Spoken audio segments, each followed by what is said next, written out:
नमस्कार दोस्तों।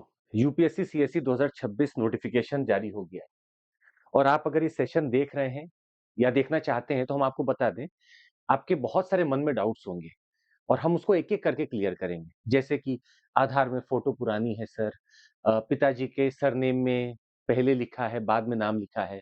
मेरे खुद के नाम में सरनेम पहले है, नाम बाद में है। मैं क्या भरूँ अब? बहुत सारे आपके मन में क्वेश्चन होंगे। जो लोग ओटीआर ऑलरेडी भर चुके हैं, क्या वही सेम चलेगा या प्रोसेस बदल गया है? बहुत सारे सवाल हैं। एक काम करते हैं, धीरे-धीरे स्टेप बाय स्टेप एक-एक चीज़ समझते हैं। ये वीडियो आप आराम से सुनेंगे तो आपके लिए बेहतर है। यहाँ आप थोड़ा मिनट दे देंगे तो आपका वहाँ गलती नहीं होगा। प्रेजेंटिंग बिफोर यू हमारा यूपीएससी सीएससी 2026 का नोटिफिकेशन और उसका एक गाइड जो हमने बनाने की कोशिश की है। ये एक ऑथेंटिक गाइड हम इसलिए बोल रहे हैं क्योंकि हमने इस गाइड में कोशिश की आपको ये दिखाने का कि अगर कोई कन्फ्यूजन हो तो हम आपका दूर कर दें। आपके कॉन्फिडेंस को हम बनाए रखें और हम कोशिश करते हैं कि आपको इर्रिवर्सिबल मिस्टेक जो आप करते हैं, उससे हम आपको बचा ले जाएँ। एग्जाम का ओवरव्यू अगर हम दें आपको तो यूपीएससी सीएससी हर साल अपना नोटिफिकेशन निकालती है सीएससी एग्जाम के लिए, इंडियन फॉरेस्ट सर्विस के लिए भी। तो यूपीएससी वही संस्था है जो ये लगातार एग्जाम कराती आ रही है और काफी चर्चा है इन एग्जाम्स की हर जगह। 3 स्टेज होते हैं जो आपको पता है, प्रीलिम्स, मेंस और इंटरव्यू। हम लोग जो नोटिफिकेशन भरते हैं उसमें लिख कर ही आता है civil service examination prelims.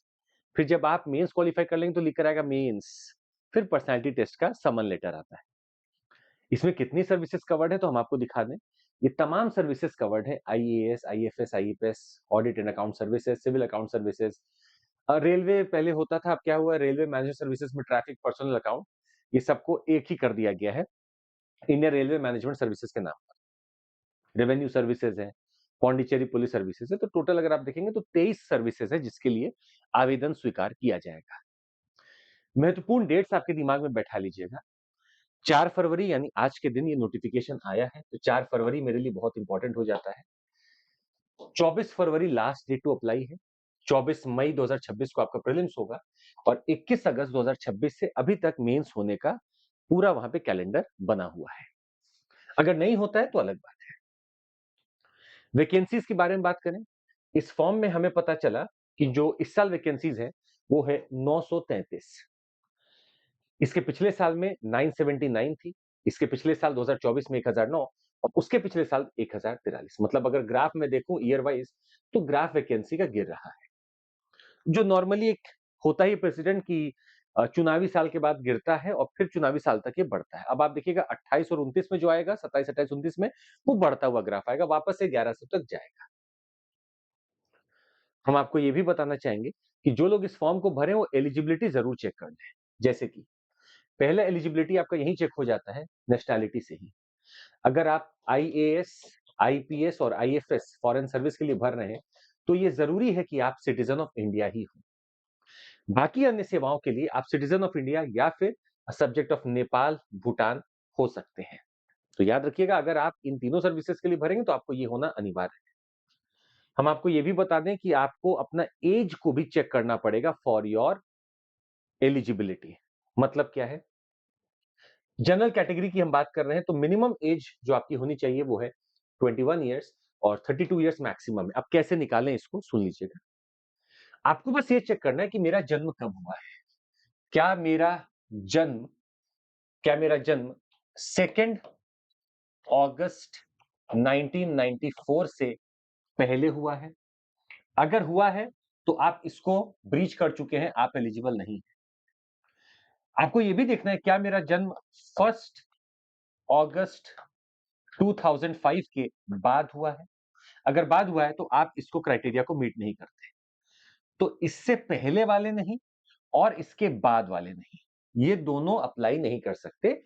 General category में ये अप्लाई नहीं कर सकते, पर ये अप्लाई कर सकते हैं अगर ये रिलैक्सेशन ऑफ एज लेना चाहते हैं अंडर सर्टेन कैटेगरी। यहां पे ये नहीं ले सकते, पर एससी एसटी के लिए, ओबीसी के लिए यहां पर छूट दी जाती है। यहां पे तो जनरल के लिए नहीं है। मतलब अगर मैं एससी एसटी की बात करूं इस समय तो जो छूट दी जाती है वो मैक्सिमम है 37 ईयर्स। मतलब जनरल के लिए अगर 32 है तो उसमें +5 37 ईयर्स के लिए एससी एसटी कैंडिडेट एलिजिबल होते हैं। ओबीसी के लिए यही है 35 ईयर्स और पर्सन विद बेंचमार्क डिसेबिलिटी है उनके लिए 42 है। मतलब 32 plus 10, 32 plus 5 for SC ST and 32 plus 3 है ये ओबीसी के लिए। नंबर ऑफ अटेम्प्ट्स की अगर हम बात करें कि आपके पास कितना नंबर ऑफ अटेम्प्ट है, तो अगर आप जनरल कैटेगरी से आते हैं तो जनरल कैटेगरी का या ईडब्ल्यूएस कैटेगरी का, जिसको अब जनरल कैटेगरी का एक भाग माना जाता है, आपके पास टोटल 6 अटेम्प्ट है up to 32 years of age. अगर ओबीसी आप क्लेम कर रहे हैं तो ओबीसी में भी दो है, creamy layer and non creamy layer. Creamy layer को कोई रिजर्वेशन का बेनिफिट नहीं मिलता, नॉन क्रीमी लेयर को बेनिफिट मिलता है। वो 9 अटेम्प्ट तक दे सकते हैं, मतलब 21 साल से लेकर 35 साल तक वो 9 अटेम्प्ट दे सकते हैं। एससी एसटी का कोई लिमिट नहीं होता है अटेम्प्ट का, मतलब वो चाहे तो 21 साल से लेकर, आपने ऊपर देखा था 37 साल तक वो एग्जाम दे सकते हैं। पर्सन विद बेंचमार्क डिसेबिलिटीज के लिए भी आपका यहां पर 9 बार अटेम्प्ट होता है। खैर, आइए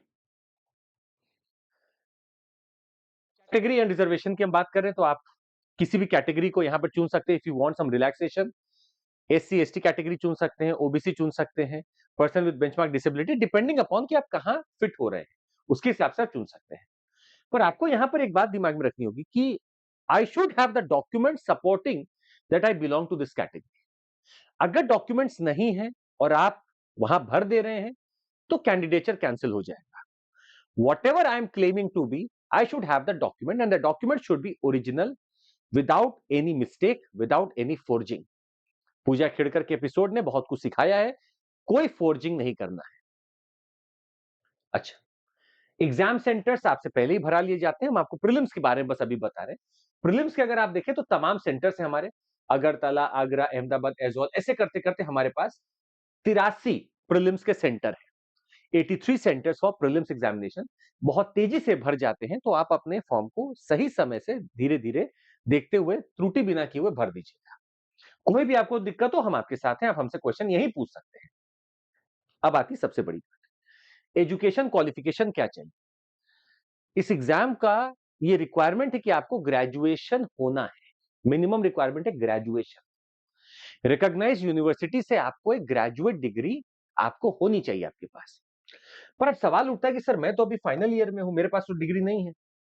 तो जो लोग के पास डिग्री है, बहुत अच्छा, डिग्री यूज आएगी आपकी। अब जिनके पास डिग्री नहीं है पर वो अपने लास्ट ईयर में है, बिल्कुल परेशान मत होइए। लास्ट ईयर वालों के लिए एकदम सहूलियत है यहां। आपसे अभी प्रीलिम्स एग्जाम में कोई ऐसा डिग्री की बात नहीं की जाएगी। आपको मेंस रिजल्ट आने के बाद, मतलब मेंस का जब रिजल्ट आ जाए उसके बाद 15 दिन का विंडो मिलता है। 15 days of window will be given after mains result, that is somewhere around November. आपको 15 दिन का विंडो दिया जाएगा, तब आपके पास provisional degree, original degree, marksheet, इनमें से कोई भी हो, आप यहां पर लगा सकते हैं as your supporting document.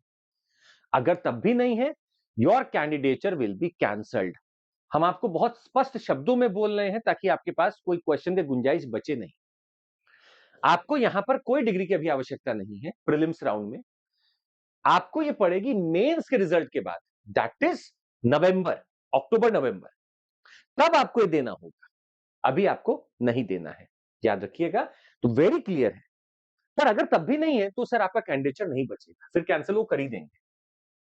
Okay, professional qualification जो भी है आपके पास, अगर आपको लगता है भाई मैंने पीएचडी कर रखा है, आप what ever it is they दीजिए। ये डिजायर्ड ऐसा कुछ नहीं, आपसे जो रिक्वायर्ड मिनिमम मांगी जा रही है वो ग्रेजुएशन है, आपके पास जो भी है आप वो लगा सकते हैं। Having said this, I am bringing your attention towards very important thing. देखते आइए, आपको ये चीज देखनी है कि मैं जिस भी चीज का रिजर्वेशन क्लेम कर रहा हूं, क्या वो चीजें हैं मेरे पास। समझिएगा, बहुत इंपॉर्टेंट है ये। अगर आप ओबीसी का क्लेम कर रहे हैं, नॉन क्रीमी लेयर, तो आपको देखना होगा कि क्या मैं ओबीसी के सेंट्रल लिस्ट में मेरी कास्ट आती है। याद रखिएगा, स्टेट लिस्ट यहां पे अलग है, सेंट्रल लिस्ट अलग है। क्या सेंट्रल लिस्ट में मेरा नाम आता है, कास्ट का नाम आता है? अगर आता है then you can claim NCL OBC. तब आपको नॉन क्रीमी लेयर का सर्टिफिकेट बनवाना है, जो आप अपने यहां पे तहसील से बनवा सकते हैं। यहां पर साइन एसडीएम के भी चलते हैं, डीएम के भी चलते हैं, यहां पे साइन आपका तहसीलदार का भी चलता है। आप इसको अलग अलग नाम से बुलाते हैं, कहीं पे इसको कानूनगो बुलाया जाता है, कहीं पे आपको इसको तहसीलदार बुलाते हैं, ये चलता है। अगर आप इकोनॉमिकली वीकर सेक्शन में भरना चाहते हैं तो आपको यहां पर इनकम एंड एसेट का सर्टिफिकेट बनवाना पड़ता है। इनकम एंड एसेट सर्टिफिकेट भी आपके तहसील से ही बनता है और वहां पे भी इन लोगों का साइन काम आता है। तो मतलब आप ऐसा परेशान मत होइए कि सर मेरे पास साइन तहसीलदार का है, मेरे पास साइन एसडीएम का, कोई परेशानी नहीं, कोई ऐसा परेशानी बात नहीं, ये चलेगा, एक्सेप्टेड है। कुछ लोग ये भी पूछते हैं कि सर मेरे पास जो साइन है वो डिजिटली साइंड है, कोई दिक्कत नहीं, डिजिटली साइंड भी साइंड है, हाथ से साइंड है अच्छी बात है, नहीं साइंड है डिजिटली साइंड है और भी अच्छी बात है, क्यों परेशान होना है। तो मेरे पास ये डिजिटली साइंड भी हो सकता है और otherwise it could be digitally signed also and otherwise also. इसमें एकदम परेशान मत होइएगा कि सर मेरा हाथ से साइंड नहीं है, कोई बात नहीं, नहीं होगा। अगर आप एससी एसटी का सर्टिफिकेट बनवा रहे हैं तो आपकी एक ही सूची होती है, वो सेंट्रल स्टेट की बराबर होती है। तो यहां पे भी आपको एक कास्ट सर्टिफिकेट अपना देना पड़ेगा कि आप किस जाति में आते हैं और वो जाति लिखी हुई है कि उसको शेड्यूल्ड जाति या शेड्यूल्ड प्रजाति का टैग मिला हुआ है। एनेक्शर साफ रहता है, OBC SC ST EWS annexure है साफ। ये एनेक्शर आपको इसी नोटिफिकेशन में लास्ट के पन्नों पे दिख जाएगा, उसको डाउनलोड कर लीजिएगा, उसी के हिसाब से बनवा लीजिए। कुछ लोग तो पहले ही बनवा के रखते हैं क्योंकि ये एनेक्शर एक जैसा ही रहता है, यहां पे कोई मिस्टेक नहीं होनी चाहिए। अच्छा, अब हम आगे बढ़ रहे हैं। एक बहुत इंपॉर्टेंट बात हम आपको बता दें, आज तक 2025 तक हमने देखा कि जब यूपीएससी फॉर्म भरवा रही थी तो फोकस कर रही थी यार कोई बात नहीं, आप आधार आईडी दे दो, पासपोर्ट दे दो, सब दे दो, कोई दिक्कत नहीं है। आधार आईडी वाज प्रेफरेबल। अभी तो एप्लीकेंट्स को स्ट्रांगली एडवाइस किया जा रहा है कि you have to use your Aadhaar card as ID documents for easy effortless and seamless verification, क्योंकि आधार से लिंक किया गया है नए वाले पैनल को, नए वाले प्लेटफॉर्म को आधार से लिंक किया गया है। क्यों किया गया है? ताकि कोई गलत ना कर सके, गलत क्लेम ना कर सके, यहां पर कोई फोर्जिंग ना हो सके, इसीलिए लिंक कर दिया गया है। आपके आधार से यूआईडीआई से लिंक कर दिया गया यूपीएससी प्लेटफॉर्म। अगर आपके पास आधार नहीं है, फॉर्म आप तब भी भर सकते हैं, but you are strongly advise to use Aadhaar card as ID. Having said this, let's move forward. अब हम आते हैं आपके मेन मुद्दे पर, मुझे अप्लाई कैसे करना है, what is the application process. सबसे पहले सवाल हमका कुछ जवाब हम आपको दे दें यहां पर। कुछ लोग होंगे जो पहली बार भर रहे होंगे इस फॉर्म, कुछ लोग होंगे जो 2025 में एग्जाम दिए होंगे, कुछ लोग होंगे जो 2024 में एग्जाम दिए होंगे, कुछ लोग हो सकता है पहले भी दिए होंगे। देखिए आपको बता दें, ये पिछले जून जुलाई से लगभग एक चेंज ऑफ एप्लीकेशन प्रोसेस की बात चल रही थी और पूरा पूरा एक नोटिफिकेशन दिया था यूपीएससी ने। आप पिछले साल अगर भरे थे तो आपको याद होगा, आप ओटीआर भरे थे, है ना, एक ऑनलाइन पूरा फॉर्म भरे थे।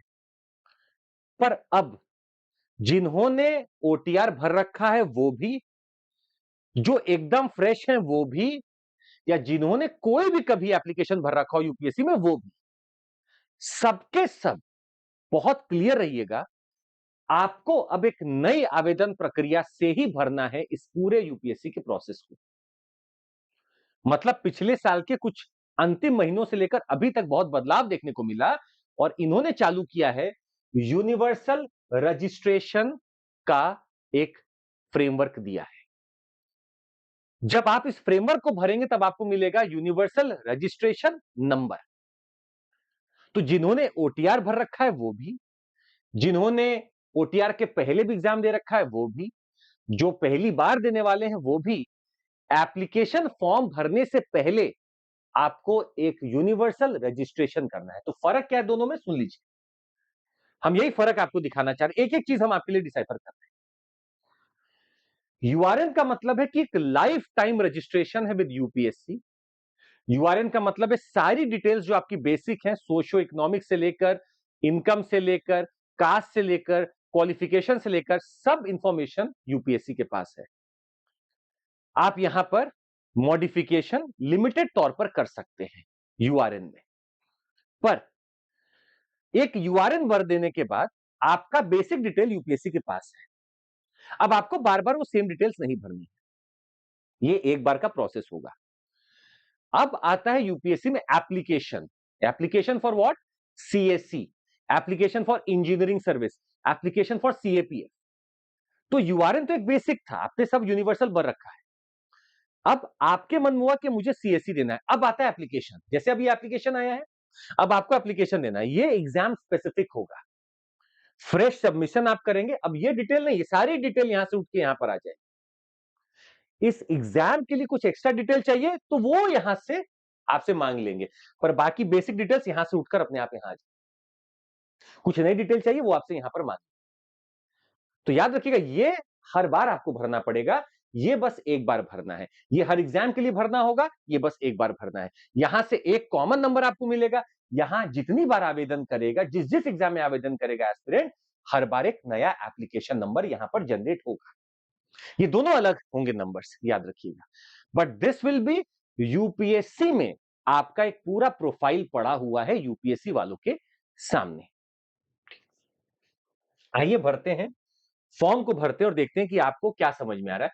हमने क्या किया, जनरल इंस्ट्रक्शंस के लिए आपके लिए क्या ले आया है। Let's find some general instructions, ताकि आप क्लियर हो कि मुझे कैसे भरना है। बिना कुछ सोचे समझे पहले आप होम पेज पे चले जाएं, यूपीएससी.online.nic.in पर। यूपीएससी.online.nic.in पर आप जाएंगे तो आपको कुछ ऐसा चित्रण मिलेगा। यूपीएससी.online.nic.in पे कुछ ऐसा चित्रण मिलेगा। आप देखेंगे नीचे लिखा हुआ है 1 2 3 4 block. Create account, universal registration, common application form, examination. आप यहां पे बिना लॉगिन किए कुछ नहीं कर सकते। आप किसी भी स्टेज पे क्लिक करेंगे, एक ही चीज आएगा, लॉगिन करो। अगर नहीं है तो आप अपना क्रिएट करो अकाउंट को। ठीक, आइए थोड़ा आगे बढ़ते हैं। अब एक बात तो क्लियर हो गई है कि मुझे अपना अकाउंट बनाना है। आइए अकाउंट बनाया जाए। हम लोग अकाउंट क्रिएशन कर सकते हैं। कैसे करें? हमने पहले पे क्लिक किया कि भाई अकाउंट मेरा क्रिएट हो जाए। मैंने क्रिएट किया, क्रिएट अकाउंट एंड लॉगिन। मुझे 4 कार्ड दिख रहे हैं, मैंने पहले वाले पे क्रिएट किया, क्रिएट अकाउंट क्लिक किया। जैसे ही मैं क्रिएट अकाउंट करूंगा क्या होगा, आइए देखते हैं। अकाउंट क्रिएशन में सबसे पहले आएगा, आपको पहले यूपीएससी का ही अकाउंट क्रिएशन करना है। आइए देख लेते हैं। ऐसा खुलकर आ जाएगा सामने, आपको लिखा रहेगा instructions, verify email ID, verify mobile number, create password. Account creation में आपको ईमेल आईडी और पासवर्ड की आवश्यकता पड़ेगी, तो जो आप यूज करते हो वही रखिएगा। क्लिक करिए प्रोसीड फॉर अकाउंट क्रिएशन। जैसे ही आप प्रोसीड करेंगे फॉर अकाउंट क्रिएशन, आपके पास बहुत सारी चीजें आएंगी। इंस्ट्रक्शंस है, verify email ID, verify mobile number, create password. ठीक है, आप बोलेगा ठीक है। ईमेल आईडी पे आइएगा, ईमेल आईडी दे दीजिएगा, कंफर्म ईमेल आईडी, कैप्चा भर दीजिएगा, गेट ओटीपी, मेल पर ओटीपी आएगा, ओटीपी डाल दीजिएगा, काम खत्म। ये वाला काम हो गया ओटीपी का। फिर आपका आएगा मोबाइल नंबर, मोबाइल नंबर भर दीजिए, कंफर्म कर दीजिए, कैप्चा डाल दीजिए, गेट ओटीपी दबाइए, ओटीपी आएगा, मोबाइल से चेक करिए, यहां भर दीजिए, काम खत्म। ये भी हो गया। अब मेरे पास, मैं यहां तक आ चुका हूं, वेरीफाई हो चुका है मेरा मोबाइल नंबर, मेरा ईमेल आईडी। अब आपको बोला जाएगा भाई आप एक पासवर्ड बना लो, क्योंकि आप यूपीएससी अब आते जाते रहोगे इस वेबसाइट पे, तो आप एक काम करो, अपना एक पासवर्ड बना लो। आप क्रिएट पासवर्ड पे जाएंगे, साफ साफ लिखा हुआ है कि भाई पासवर्ड मजबूत होना चाहिए आपका। तो आपको जैसे आदत है, IS@ अपना नाम @007 ऐसा करके बना लीजिए कोई बढ़िया सा पासवर्ड, ऐसा पासवर्ड जो आप याद रख सकते। पासवर्ड बना के क्रिएट पासवर्ड। ठीक, मेरा पहला प्रोसेस हो चुका है, मैं क्रिएट कर चुका हूं अपने अकाउंट को। बधाई हो, congratulations, you have successfully created your account. इसका मतलब सिलेक्शन नहीं है, आप अकाउंट बना चुकी हैं। आगे बढ़ते हैं। अकाउंट बनाने के बाद आपकी असली प्रक्रिया चालू होती है, जिसको आपको गौर से सुनना है। लॉगिन कर लीजिए। अब बिना अकाउंट के तो आप आगे बढ़ नहीं सकते थे, क्योंकि बार बार बोलेगा लॉगिन करो लॉगिन करो, तो अब लॉगिन करना है आप। अब आपके पास तीनों ऑप्शन आएंगे, देखिए क्या क्या आ रहा है। लॉगिन पे क्लिक करिए आप, लॉगिन, लॉगिन करते हैं। अब लॉगिन पेज पे आप देखेंगे आपके पास आएगा कि आइदर मोबाइल ओटीपी यूज करना है या यूआरएन और पासवर्ड, क्योंकि आपका यूआरएन नंबर एक जनरेट हुआ था, your URN number has been generated. तो यूआरएन नंबर और पासवर्ड दे सकते हैं जो आपने पासवर्ड वहां दिया था, या फिर ईमेल एंड पासवर्ड दे सकते हैं। आपका जो मन है आप उससे लॉगिन करेंगे। आप देख सकते हैं यहां पे जब आपको कॉन्ग्रेचुलेशन हमने किया था, तो आपको हमने यूआरएन नंबर भी जनरेट कर दिया था। You have successfully created your account और आपका एक यूआरएन नंबर यहां पर जनरेट हो जाएगा। तो आपके पास तीनों चांस है, तीनों चांस है। या अभी अभी अभी यूआरएन के लिए रुक जाइए, अभी आपके पास चांस है मोबाइल नंबर से, यूआरएन का भी समय है, रुक जाइए, और आपका ये ईमेल आईडी, इन दोनों से आप लॉगिन कर लीजिए। अभी यूआरएन आएगा, नंबर आगे आएगा, वेट। अब आप चालू कर रहे हैं यूआरएन, यूनिवर्सल रजिस्ट्रेशन। चलिए चालू करते हैं। यूनिवर्सल रजिस्ट्रेशन सेकंड कार्ड था हमारा, अभी यूआरएन नंबर नहीं आया, वो हमारा मोबाइल ओटीपी और ईमेल आईडी हुआ। अभी यूआरएन आएगा, वेट। अब हम कर रहे हैं यूनिवर्सल रजिस्ट्रेशन। क्या क्या डिटेल हमसे मांगा जाएगा सुनिए। हमें complete mandatory profile in sequence से, पहले आइडेंटिटी प्रोफाइल सब मांगेगा, आपका name, gender, date of birth, father's name, mother's name, guardians name if applicable. Matriculation का बोर्ड प्रोफाइल आपका, details related to your class 10th, education, board name, roll number, year of passing etcetera. Aadhaar information, यहां पर अब clear कर दिया गया भाई आधार use करो, अच्छा रहेगा आपके लिए। अब होता है यूआरएन रजिस्ट्रेशन। आप जब इतना डिटेल भर चुके होंगे तब आपके यूआरएन रजिस्ट्रेशन की बात आएगी। देखिए क्या है, जब आप इतना डिटेल भर देंगे तब आएगा कि योर डेटा इज वेरीफाइड, आप इसको लॉक कर दें, और जैसे आप लॉक करेंगे आपका दिख जाएगा साफ, your registration number is generated, this is your universal registration number, ये जनरेट होकर आ जाएगा। मतलब सेकंड स्टेप पे मैंने अपना यूआरएन जनरेट कर लिया, अब मेरे पास यूनिवर्सल रजिस्ट्रेशन नंबर आ गया है। और आगे बढ़ते हैं। अब आता है, अभी तक मैं एक यूनिवर्सल रजिस्ट्रेशन नंबर का हकदार हूं, मुझे मिल गया है। अब आता है कि भाई इतने सारे फॉर्म्स आएंगे तो सब में बार बार डिटेल पूछेगा, तो मैं तो परेशान हो जाऊंगा भरते भरते। एक काम करते हैं, यूपीएससी ने क्या किया, कॉमन एप्लीकेशन फॉर्म बना दिया। मतलब आप जब तीसरा चार्ट कार्ड दिखाते स्टार्टिंग के पेज पे, अब तीसरे पे हम आ गए। Kaif, personal profile, parents profile, social category profile, disability profile, address, educational profile, origin of your education outside India तो भी भरो, इंप्लॉयमेंट एक्सपीरियंस क्या है आपका, अचीवमेंट क्या है आपके, स्पोर्ट्स क्या है, प्राइजेस क्या है, अदर एक्स्ट्रा करिकुलर एक्टिविटीज क्या है, प्रीवियस एग्जामिनेशन आपने दे रखा है कोई, पासपोर्ट एंड सिग्नेचर ऑल्सो। हम आपको बताते हैं फोटो एंड सिग्नेचर का भी यहाँ गेम है। You have to upload your photograph and signature here very clearly, ये आपको सही से भरना होगा। अब आपको लगभग कुछ ऐसा माहौल दिखेगा, ठीक है, आपने भर दिया। अब आते हैं आप सीधे एग्जामिनेशन पर। जब आप तीनों स्टेज भर चुके होंगे, मतलब कॉमन एप्लीकेशन फॉर्म भी भर चुके होंगे, तभी चौथे पेज पे आप जाने लायक होंगे। मतलब आपको इसको जब भरना ही होगा तभी आप सीधे जाओगे on the last stage, and that is examination. ये एग्जामिनेशन का लिंक ऐसा बनकर आएगा, अप्लाई फॉर एग्जाम लिख कर आएगा, civil services examination preliminary 2026, application start date, end date, और यहां लिखा होगा अप्लाई। ये अप्लाई आप तभी कर सकते हैं जब आपके पास यूआरएन हो, जब आपके पास कैफ भर दिया हो आपने, तभी आप इस पर क्लिक करेंगे। अब जैसे आप इस पर क्लिक करेंगे, जो भी आपका एग्जामिनेशन का था वो खुलकर आपके सामने आ जाएगा, अप्लाई बटन आपको सीधे लेकर आ जाएगा। इसमें हम आपको दिखा रहे थे, जब आप कॉमन एप्लीकेशन फॉर्म किसी भी एग्जाम के लिए भर रहे हो, समझिएगा। अब मैंने यूपीएससी सिविल सर्विस एग्जामिनेशन वहां पे अप्लाई किया, जैसे ही वहां अप्लाई करूंगा ना, तो कॉमन एप्लीकेशन फॉर्म में मैंने जो भी भरा था ना, वो डिटेल आपके सामने प्रकट होने लगेगी, ऐसे दिखेगी आपको। आपका candidate identity, matriculation, board profile, Aadhaar, etcetera etcetera, सब दिखेगा, सब फोटो सिग्नेचर सब दिखेगा। नीचे बोलेगा view your common application form, और बोलेगा लॉक कॉमन एप्लीकेशन फॉर्म। अगर आपको लग रहा है कि सब कुछ सही है, लॉक कर दीजिएगा। अगर आपको लगता है सही नहीं है, आपके पास यहां एडिट का चांस है, एडिट कर सकते हैं, आप एडिट कर दीजिएगा। अगर आपको लगता है कि I still have some chance, यहां एडिट है, तो मतलब एप्लीकेशन फॉर्म भरने से पहले आपको एक मौका मिलेगा कि आप अपने कॉमन एप्लीकेशन फॉर्म को कुछ चेंज कर लो। Once you have entered and logged your CAF, it will not be changed. फिर ये चेंज नहीं होगा। हाँ, फिर एक करेक्शन विंडो आता है आगे, वो बात की बात है, पर ये अभी चेंज नहीं होगा। तो एक बार आप भर देंगे तो ये चेंज नहीं होगा। तो अभी भी आपके चांस है भरने से, पूछेगा you should lock common application form profile and proceed, आप बोली हाँ सब सही, नहीं सही है तो यहां जो गलत दिख रहा है ना, उस पर क्लिक करके आप बदल सकते हैं। And now once you are done, you are moving towards your form, तब आप अपने फॉर्म की तरफ भरते हो। ये था यूआरएन भरने का तरीका, और इससे हम एप्लीकेशन फॉर्म भरना सीखे कि हम पहले यूआरएन भरेंगे फिर हम एप्लीकेशन भरेंगे। अब देखिएगा, ये तो हुआ आपका कॉमन एप्लीकेशन फॉर्म का। अब जब आप एप्लीकेशन फॉर्म भी भरेंगे, भाई कैफ तो आपने पिछले साल भरा होगा, फोटो सिग्नेचर पुराना होगा, अब आप नया भर रहे हो, एप्लीकेशन फॉर्म। तो एप्लीकेशन फॉर्म में फोटो और सिग्नेचर आपको डालनी पड़ेगी। वहां तो मैंने ठीक है फोटो दे दी, अपनी सिग्नेचर दे दिया, अब मुझे फ्रेश देनी है। याद रखिएगा 10 दिन से ज्यादा पुरानी ना हो फोटो, ये माना जाता है। बैकग्राउंड प्लेन व्हाइट रखिएगा जो आप एप्लीकेशन भरेंगे उसमें। फेस का कवरेज फोटो पे 75% हो। नेम और डेट नीचे लिखना है आपको स्पेसिफिकली, ये मेरा नाम है और मेरा डेट है, आज मैंने फोटो खिंचाई है। सिग्नेचर व्हाइट पेपर यूज करना। हम आपको बता दें कुछ और चीजें इसमें बदली हैं, देखिएगा। जब आप भर रहे होंगे इस बार अपने कॉमन एप्लीकेशन फॉर्म को भी, तो आप तो फोटो भर ही रहे हैं, एक लाइव कैप्चर भी हो जाएगा आपका फोटो, लाइव कैप्चर होगा फोटो आपका। अच्छा है ना, जैसे सिम लेने जाते तो होता है ना, वैसे ही होगा। दूसरी बात, आपको सिग्नेचर भी अपना अपलोड जो करना है कॉमन एप्लीकेशन फॉर्म में, जो ये बदले हैं इस बार, you are required to sign 3 times on a plain white paper using a black ink and upload the same while filling up the common application form. Uploaded signature should be clear and legible. The candidates are advised to refer to the instructions for uploading the signature available under instructions.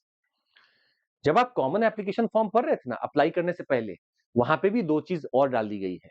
एक तो आपका live photo capture करेंगे और दूसरा आपका 3 signature, एक blank paper पे black ink से 1 सिग्नेचर, 2 सिग्नेचर, 3 सिग्नेचर, तीनों को आपको उठा के अपलोड करना है।